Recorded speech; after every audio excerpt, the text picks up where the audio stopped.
다 죄인이야. 회개하고 보속해야 돼. 사순시기가 조금은 부담스럽고 무겁습니다. 분위기. 근데 어느 유명한 신학자가 그렇게 얘기했어요. 그리스도인의 사순시기는 조금 더 명랑해질 필요가 있다. 그러니까 예수님 지신 십자가만 바라보면 예수님도 안 됐고 그걸 지은 우리도 다 죽일 놈이고 무거워지는 거예요. 근데 사순시기의 목적이 단지 예수님이 지신 십자가를 바라보는 시기가 아닙니다. 거기 달리신 누구를요? 십자가에 달리신 누구? 예수님을 바라보는 시기. 우리가 십자가만 바라보면 무거워요. 명랑해질 수가 없습니다. 거기에 달리신 예수님을 바라볼 때 명랑해질 수 있는 것. 아, 저분이 나를 이렇게 사랑해 주시는구나. 내가 정말 지금 너무나 여러 가지 이유 때문에 힘들고 그 무게가 6.6톤이 아니라 6,000톤의 무게를 지고 사는 것처럼 힘들지만 저 예수님이 계시는구나 라는 사실 하나 때문에 우리가 그것을 지고 갈 수 있는 힘이 생겨야 되는 시기가 사순시기가 아닌가. 그래서 남은 사순시기 여러분들이 하느님의 사랑을 잘 기억하셨으면 좋겠습니다. 분명히 우리 삶은 힘들어요. 신앙인으로서 사는 것도 더 힘듭니다. 근데 앞서 말씀드린 것처럼 그 삶이 사라진다는 거죠. 왜? 예수님 때문에. 오늘 예수님께서 복음 말씀을 통해서 한 알의 밀알 얘기를 해주고 계십니다. 밀알 하나가 땅에 떨어져 죽지 않으면 한 알 그대로 남지만 땅에 떨어져 썩고 죽으면 더 많은 열매를 맺는다. 바로 예수님이 보여주신 삶입니다. 그죠? 인류가 아담의 원죄 이후에 고통을 짊어지고 죽음을 짊어지고 살 수밖에 없었는데 예수님 한 분으로 인해서 그 짐을 우리가 덜 수 있게 됐어요. 여전히 삶은 어렵고 힘들지만 신앙 안에서 그것을 이겨낼 수 있는 힘을 우리가 얻게 됐어요. 아담과 하와의 죄로 인해서 영원한 행복, 죽지 않는 삶을 잃어버렸는데 예수님 때문에 그 삶을 우리가 다시 얻게 됐습니다. 이게 신앙의 진리예요. 그래서 우리가 예수님 믿는 거죠. 그러니까 예수님이 말씀으로만 한 알의 밀알이 떨어져 죽어야만 열매를 맺는다 이렇게 하고 끝나는 게 아니라 당신 삶으로 그걸 온전히 보여주셨다는 거죠. 그래서 이런 예수님이 계시기 때문에 우리가 사는 것이고 시대는 흘렀지만 오늘날에도 여전히 예수님처럼 살아가는 이런 사람들이 있기 때문에 세상이 그나마 살만하다는 것이죠. 그래서 바오로 사도는 이 예수님을 새로운 아담이라고 이렇게 표현했어요. 옛 아담과 새로운 아담. 전혀 다르죠, 삶이. 그죠? 옛 아담은 하느님과 같아지려는 욕심 때문에 선악과를 따먹고 죄를 지었습니다. 그래서 고통과 죽음이 들어왔어요, 인류에게. 새로운 아담이신 예수님은 하느님을 위해서 당신을 온전히 내어주셨어요. 그죠? 당신도 한 인간이기 때문에 죽음이 두려웠어요. 죽음을 받아들이기가 쉽지 않았습니다. 하지만 하느님 아버지 뜻에 따라서 당신을 맡겼습니다. 그 한 분으로 인해서 인류에게 영원한 생명이 주어졌다는 것이. 옛 아담으로 사느냐, 새로운 아담으로 사느냐에 따라서 이렇게 운명이 엇갈리는 겁니다. 결과가 엄청나게 달라지는 거예요. 그래서 오늘 복음을 묵상하면서 우리 자신의 삶도 한번 돌아보셨으면 좋겠어요. 나는 옛 아담처럼 살고 있느냐, 아니면 예수님이 걸어가신 새로운 아담으로서 살고 있느냐. 옛 아담, 나만 잘 먹고 잘 살면 되는 거예요. 다른 사람 안중에 없는 겁니다. 하느님도 안중에 없어요. 내가 하느님처럼 되는 게 전부인 겁니다. 여러분이 잘 아시는 것처럼 선악과 따먹고 하느님처럼 됐어요? 못 됐어요? 됐어요? 못 됐어요? 못 됐어요.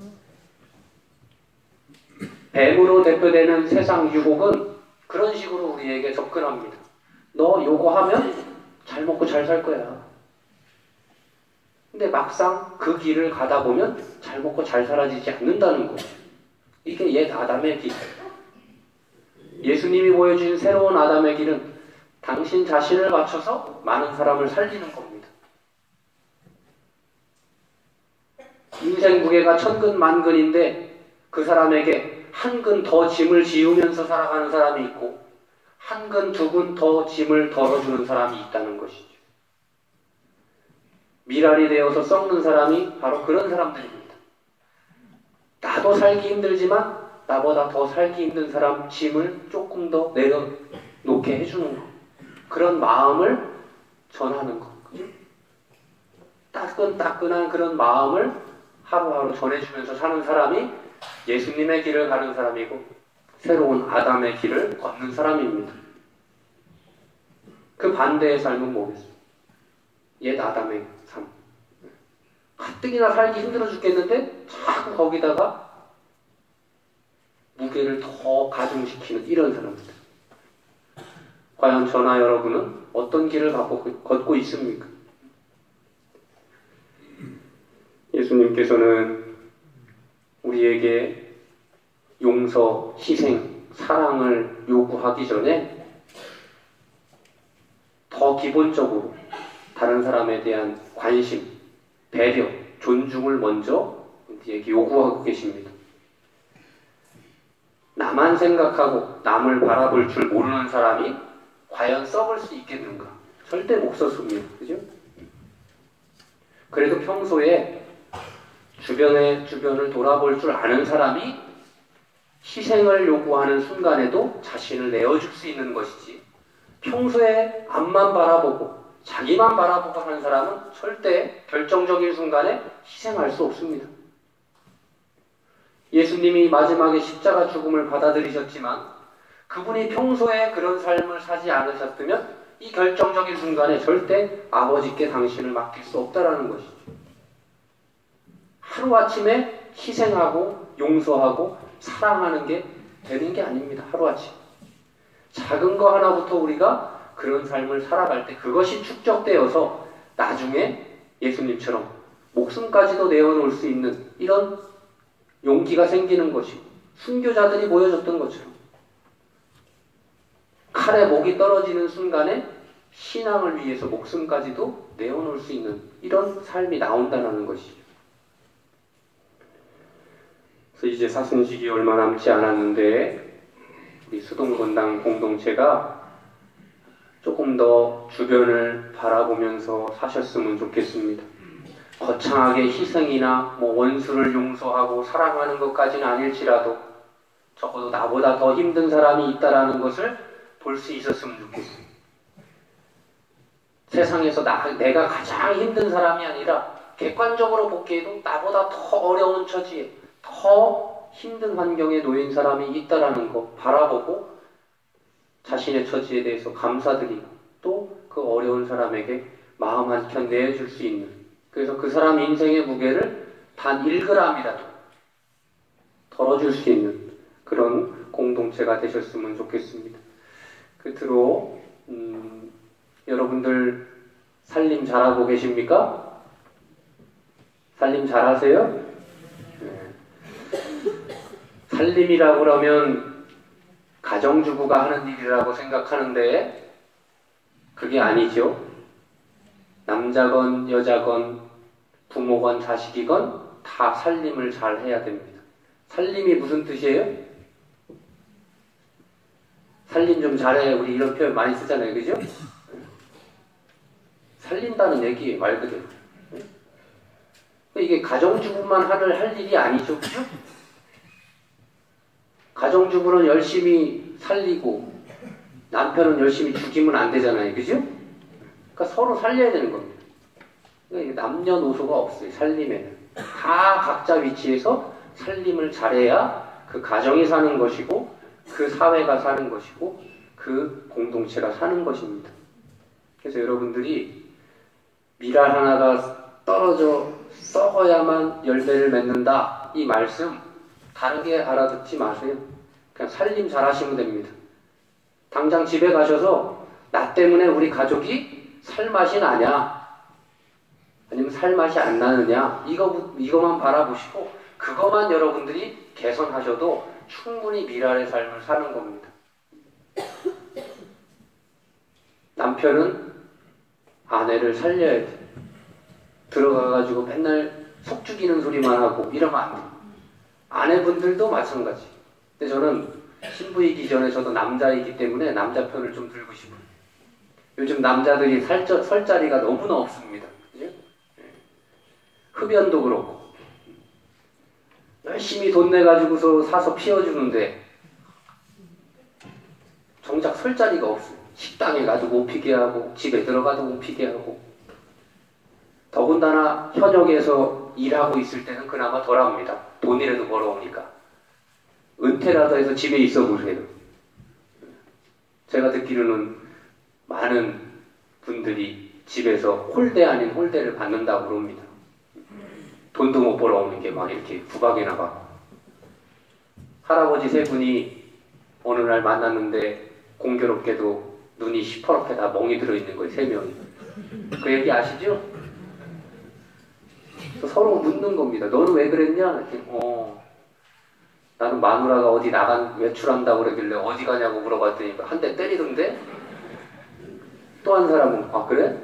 나는 아침에 일어나서 밥 달라고 그랬더니 때리던데? 마지막 한 분은 야 니네는 들어간 거야. 난 아침에 눈 떴다고 때리더라. 이게 참 남자들 먹고 살기 힘들어요. 돈 못 벌어온다고 그렇게 이제 학대 아닌 학대를 받는 남성들 우스갯소리입니다. 그러시면 안 돼요. 아내분들이. 그지? 더 잘해주고 존중해줘야 돼요. 다 가족 구성원. 사순시기에 본당에서 어려운 이유 돕는다고 뭐 오늘 주임신부님께서 공지사항 때 또 말씀하시겠지만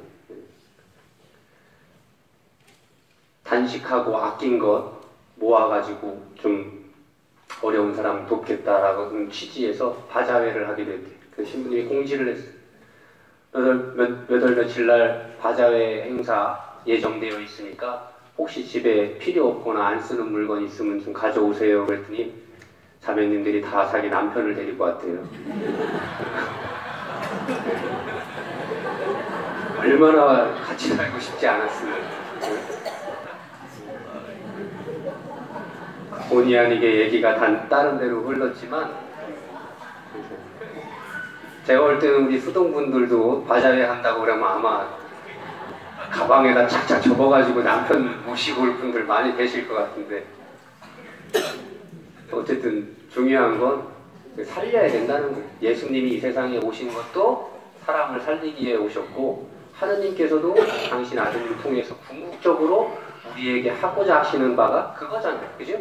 사람을 살리는 겁니다. 그래서 예수님처럼 우리가 기적을 일으켜서 병을 고쳐주고 죽음에서 깨어나게 할 수 있는 능력이 없습니다. 그러니까 그걸 우리에게 하느님께서 바라지 않으세요. 그러니까 그저 자기 자리에서 함께 사는, 더불어 사는 사람들 죽이지 않고 살리는 것. 기를 죽이는 것도 죽이는 겁니다. 기를 살려줘야 돼요. 음식 잘 해줘서 육신의 생명을 살리는 것도 중요한 것이고요. 그런 마음으로 이 사순식이 지내고 정말 부활의 주기를 맞았을 때 나도 살고 나 때문에 주변 가족들과 이웃들도 그냥 사는 것이 아니라 기쁘게 살아갈 수 있는 그런 은혜로운 사순시기와 부활이 되시기를 기원합니다. 모두 일어서십시오. 함께 우리의 신